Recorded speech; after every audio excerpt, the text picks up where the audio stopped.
What is up, YouTube? I am Eric and you are watching Retro Video Game Pickups. In this video we are talking about Star Wars Episode 1 Racer for the Nintendo Switch. So if you like games, consoles, or product reviews, please consider subscribing and hitting that bell notification. With that being said, let's hop into it.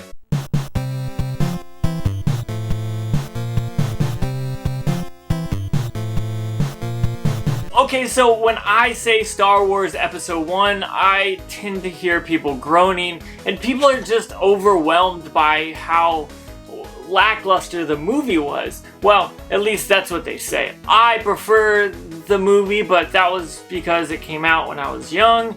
It was like 8 years old when it came out, so it was nostalgic for me. But watching it back now, I understand why people don't like it and all that stuff. But for me, I think of Star Wars Episode 1, I think of pod racing. And when I think of pod racing, I think of the Nintendo 64 game, Star Wars Episode 1 Racer, because that is how I played this game as a kid, and I loved this. This game was such a fun game, but the more I played it when I was older, the more I realized there's some problems with this game. When you're driving and everything's going by so fast, it's often hard to tell what's coming at you from the foreground to the background, and what's actually like a turn and all that stuff. So this game is kind of hard to play on the Nintendo 64 in 2020. But now we have a solution for that. And that is the Nintendo Switch version of Star Wars Episode 1 Racer. Often confused as Star Wars Episode 1 Pod Racer, it actually does not have pod in the name, and so a lot of people get that mixed up. So what we're going to do is talk about this game and why I enjoy it. Now, I will start by saying this. The premise of this game is the same as before on this Nintendo 64 version, and honestly, I enjoy it. It's so much fun, and that's why I wanted to review this game. Now, this is a $20 game on the eShop, and it is download only for now, and I believe there is a limited run physical version coming, but I don't know if it's been announced yet or is for pre-orders or all that stuff. So if you're looking for that, go ahead and check that out.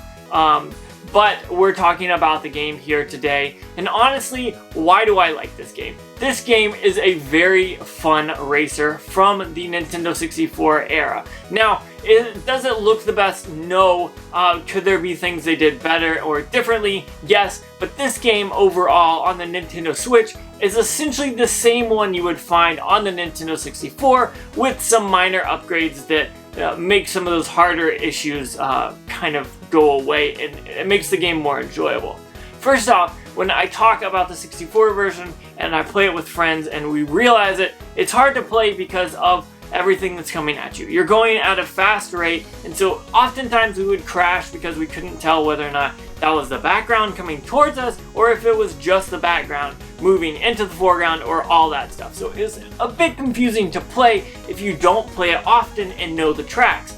And so when I got this game, I was hoping this was something that they fixed, and thankfully they did. Whenever I was playing this, I feel like this is a game that was made good enough to be a Nintendo Switch game, but the graphics and all that still feel like they're from that era. They're still old looking, they're still those terrible polygons, but that's not a complaint here. I like the feel of this game. It looks well enough to know that, hey, this is the foreground or the background, but it also pays homage to that old style of gaming, which I absolutely love.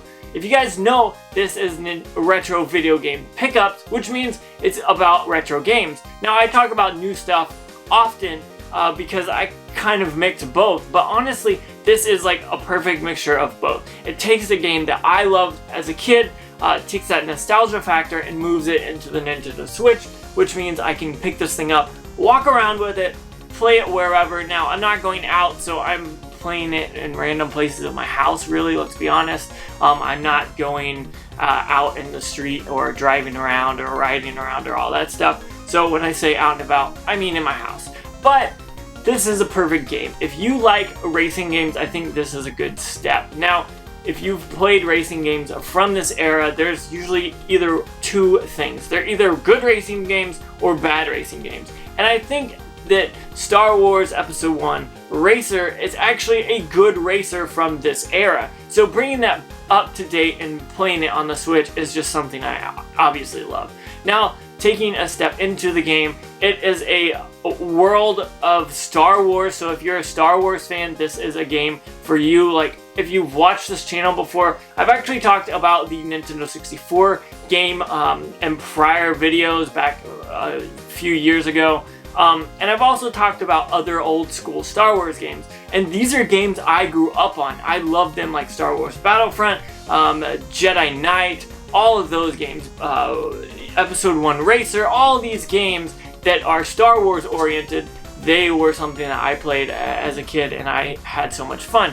So growing up playing these games and being able to immerse myself yet again on the Nintendo Switch, playing another Star Wars game that I loved as a kid, it's just even better. So being able to get in a pod racer and race around is so much fun. Now, you think about racing games and they're pretty simplistic. You've got a track that you have to race on, you've got the vehicle that you race, and usually some kind of kind of how you maintain those vehicles. Now, first off, the tracks are awesome tracks. I enjoy these tracks. I remember racing them back in the day when I was younger, and I enjoy racing them now. Some of them I remember like completely and don't have a problem with, and then others I struggled with, which is alright because honestly, if you know everything in a game, it's just not as fun anymore. And then you got number 2, you've got the vehicles. Now the vehicles for me, obviously being nostalgic for all this and everything, I have to fly as Anakin, but honestly there are some more cool ones in there. Honestly, if you like the pod racing scenes from Star Wars Episode 1, this is something that you got out of this. Now, you know, if you played this game back in the day, that the first track was based off the one in the movie and then the rest were made afterwards, but I feel like these all fit well within this game. They feel like they could have been in the movie. These tracks could have been used, could have been done, and it would have felt right, it would have worked well. Now I know that depending on where it was taking place, it might have fit in with the movie, may not, but I liked the kind of the tracks that they were like what you would expect if it was in the movies, which they weren't. Also, same with the vehicles. These vehicles are very cool. I like them. They're designed well. Back then, they looked decent for what they were back then, and they look decent now.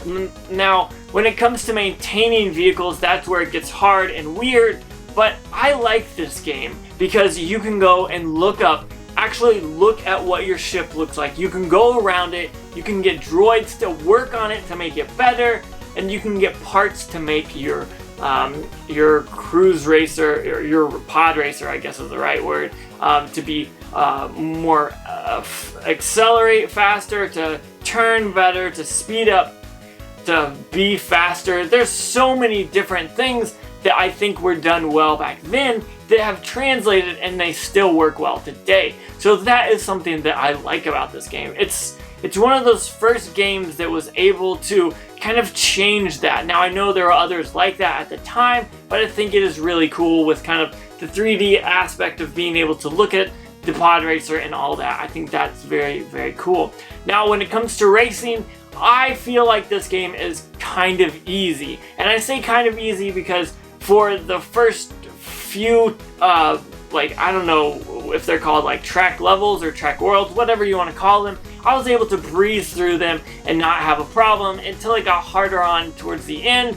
But I think if you're new to this, or you are kind of a new gamer, or maybe you've never played this game, I think it's very easy enough to get into and have fun and then figure out how to get farther and farther. Now, I like that you have to win races in order to get money and to then fix up your vehicle or make it faster or all that stuff. And so I think that's why this game kind of works. It's very simple at its core, but it's very fun as well. Now you can also play multiplayer, and honestly that is the best way of playing this because I can go on, play by myself, figure out all the tracks and the turns, and figure out how I want my podracer to beat, and then I can battle my friends and just beat them.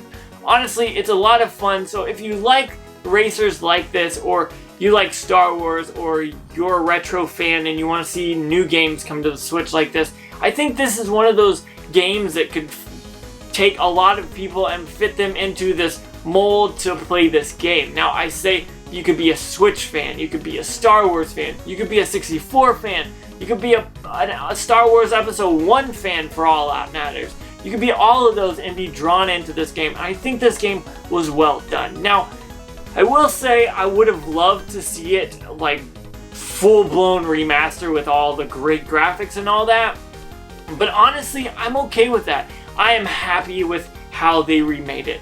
It was good, and it was back to the core of what it was good enough, but then they modified it a little bit to make it just a little bit better, just to tweak it to make it work better. And I think that is a well way to do a game. So if you're not going to go ahead and full-blown remaster it, I like the kind of the semi-quasi port, because they brought it over to the Switch and made it run a little better and all that. So I want to know what you guys think about this game. Have you played this game, whether it's on the 64, I believe it came out on the PlayStation 1, and I think it came out on the Dreamcast. If I'm wrong, comment down below and let me know what systems it came out for exactly, but those are the ones I remember. So I obviously played it on the 64, and that's why I talked about that, but I love this game, and I had so much fun playing it. So I want to know what you guys think. Have you picked this up on the Switch?